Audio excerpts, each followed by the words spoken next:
তোমাদের কাছে আমার এটা রিকোয়েস্টও বলতে পারো, আবার তোমাদের সাথে শেয়ারও করে নিচ্ছি, বলতে পারো তোমাদের কি মতামত আমাকে অবশ্যই জানাবে আমার কথাটা শোনার পরে।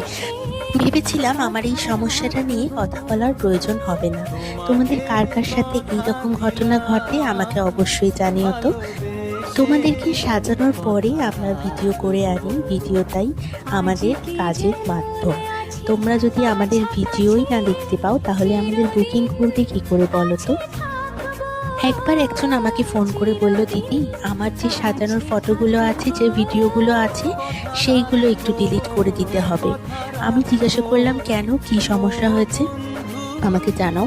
তখন সে বলল আমার প্রোফাইলটা হ্যাক হয়েছে, তো তার জন্য আমার প্রোফাইলের যত ফটো আছে, যত ভিডিও আছে তার সেইগুলো ডিলিট করে দিতে হবে এক্ষুনি, বা হাইড করে দিতে হবে।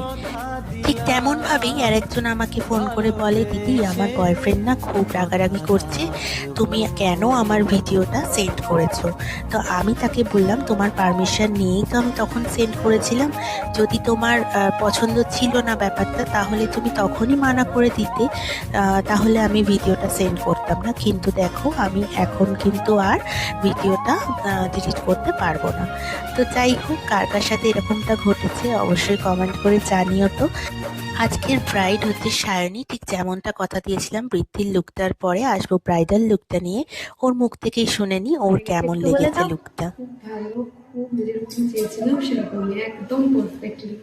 আর একটু মেসি চেয়েছিল হেয়ারটা, মেসি চেয়েছিলাম, আর একটু রেডিশ বেগুন, একটু লিপস চেয়েছিলাম, একটু গ্লোয়িং। মিষ্টি লাগছে, মিষ্টি লাগছে। সিঁদুর পরলে একটু অন্যরকম লাগবে। শুনতে পাচ্ছিস? হ্যাঁ, হ্যাঁ, আরো বোধ হয় কি করছি। আমি তো রোগাই।